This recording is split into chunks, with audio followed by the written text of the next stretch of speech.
پارہ نمبر 2 سورہ البقرہ آیت نمبر 153 154 155 156 صفحہ نمبر 32۔ الحمدللہ وکفا وسلام علی عبادہ الذین اصطفیٰ، اما بعد فاعوذ باللہ من الشیطان الرجیم، بسم اللہ الرحمن الرحیم۔ یا ایھا الذین آمنوا استعینوا بالصبر والصلاۃ ان اللہ مع الصابرین، ولا تقولوا لمن يقتل في سبيل الله أموات بل أحياء ولكن لا تشعرون، ولنبلونكم بشيء من الخوف والجوع ونقص من الأموال والأنفس والثمرات وبشر الصابرين الذين إذا أصابتهم مصيبة قالوا إنا لله وإنا إليه راجعون، صدق اللہ مولانا العظیم۔ ترجمہ دیکھیے جی۔ اے ایمان والو، صبر اور نماز سے مدد لیا کرو، بے شک اللہ صبر کرنے والوں کے ساتھ ہے، اور جو لوگ اللہ کی راہ میں مارے جائیں ان کی نسبت یہ نہ کہنا کہ وہ مرے ہوئے ہیں، وہ مردہ نہیں بلکہ زندہ ہیں، لیکن تم نہیں جانتے۔ اور ہم کسی قدر خوف اور بھوک اور مال اور جانوروں اور میووں کے نقصان سے تمہاری آزمائش کریں گے تو صبر کرنے والوں کو اللہ کی خوشنودی کی بشارت سنا دو۔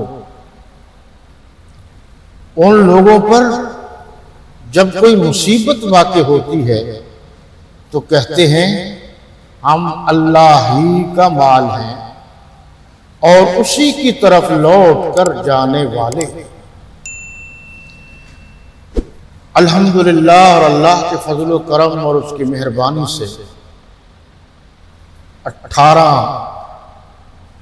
جمادی الثانی 18 ذوالحجہ 35 ہجری کو امیر المومنین قاتل المشرکین والمنافقین والمرتدین دوہرے داماد رسول حضرت عثمان غنی رضی اللہ تعالی عنہ کا یوم شہادت ہے، اور پھر یکم محرم الحرام 24 ہجری کو امام عدل و حریت استقلال و استقامت کے کوہ گراں حضرت فاروق اعظم رضی اللہ تعالی عنہ کا یوم شہادت ہے، اور پھر 10 محرم الحرام 61 ہجری کو نواسہ رسول شہید کربلا سوار دوش رسول ابن امیر المومنین قتیل سازش ابن سبا حضرت حسین ابن علی رضی اللہ تعالی عنہما کا یوم شہادت ہے۔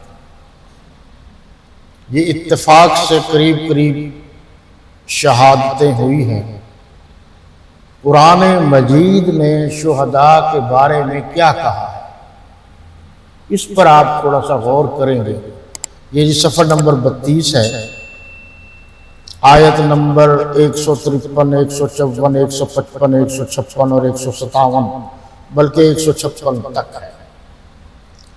ایمان والو، یہ بتایا گیا، ایمان والو جب بھی تم پر کوئی مشکل وقت آئے، نماز پڑھ کر اللہ سے مدد مانگو یا صبر کر۔ صبر میں بہت برکت ہے۔ صبر کسے کہتے ہیں؟ صبر یہ ہے کہ طاقت ہو بھی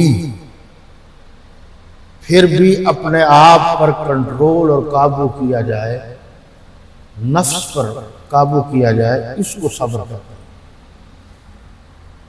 ایک ہے طاقت نہ ہو اور کہہ دیا جاتا ہے جی بڑا صبر کیا، یہ بات اور ہے۔ طاقت ہو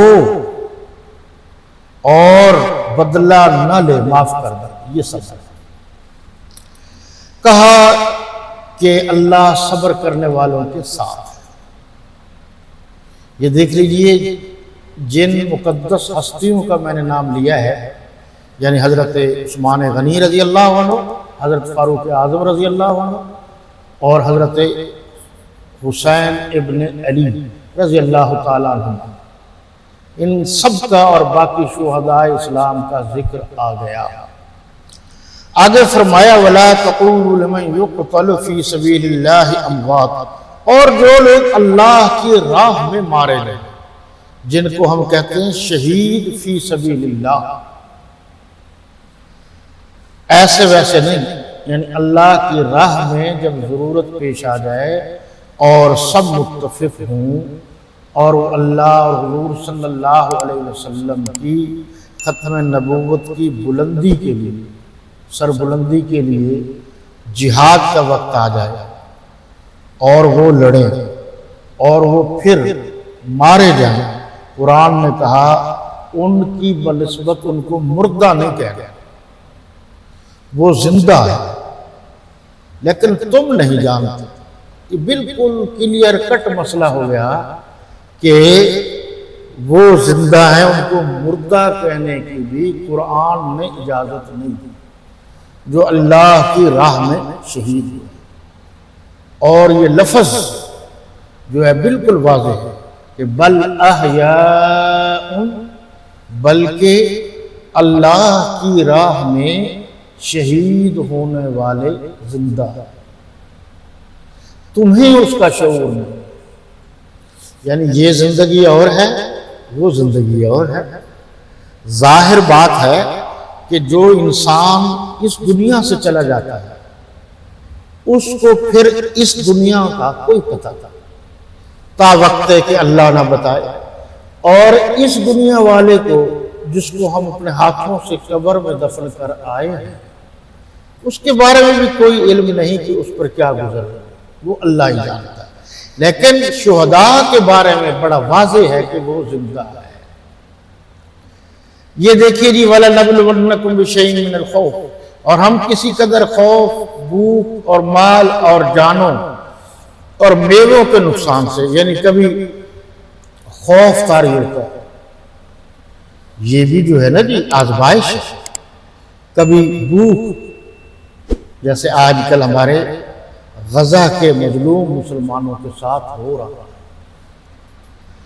لیکن آپ غور کریں، غزہ کے مظلوم مسلمان بچے عورتیں جو بھی ہیں، کس قدر پریشانی ہے، خوف بھی ہے، بھوک بھی ہے، مال بھی کچھ نہیں، کوئی پتہ نہیں کہ جان کس وقت چلی جائے، کھانے پینے کی ضرورت تو کجا، مشکل سے جو گزارا ہوتا ہے وہ بھی ان کو میسر نہیں، لیکن ان ساری باتوں کے باوجود وہ میدان میں ڈٹے ہوئے ہیں، میدان سے بھاگے نہیں۔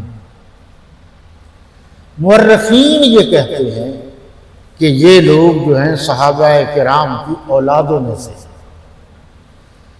تو میں یہ عرض کرتا ہوں جب یہ صحابہ کرام کی اولادوں میں سے ہیں اور نہیں بھاگے تو صحابہ کرام کسی جنگ سے کیسے بھاگ سکتے؟ فرمایا کہ کبھی اللہ ان ساری چیزوں کا نقصان، آپ نے کاشت کی، پھل فصل نقصان ہو گیا، تو اللہ جو ہے ان چیزوں سے آزماتا ہے، اور جو صبر کرتا ہے اللہ اس سے خوش ہوتا ہے۔ فرمایا ان لوگوں پر الذین اذا اصابتہم مصیبہ، ان لوگوں پر جب کوئی مصیبت واقع ہوتی ہے تو کہتے ہیں کہ ہم اللہ ہی کا مال ہے۔ یہ قالوا انا للہ، یہ لفظ مال سے مراد یہ ہے نفس طور پر اللہ کا ہے، یعنی اللہ نے کوئی مال نہیں جمع کیا ہوا۔ یہ کہا جائے گا کہ ہم اللہ کے ہیں اور اسی کی طرف لوٹ کر جانے والے۔ کتنے واضح الفاظ، ہم ہیں ہی اللہ کے، انا للہ اس لیے تو پڑھا جاتا ہے، وَإِنَّا إِلَيْهِ رَاجِعُونَ۔ یہ وہ دعا ہے جو بار بار پڑھنی چاہیے، اور خاص کر جب کوئی اس دنیا سے چلا جائے تو پھر یہ دعا پڑھی جاتی ہے۔ یہ اس ضمن میں شیخ القرآن حضرت مولانا غلام اللہ خان رحمۃ اللہ تعالی علیہ نے خوبصورت انداز میں لکھا ہے۔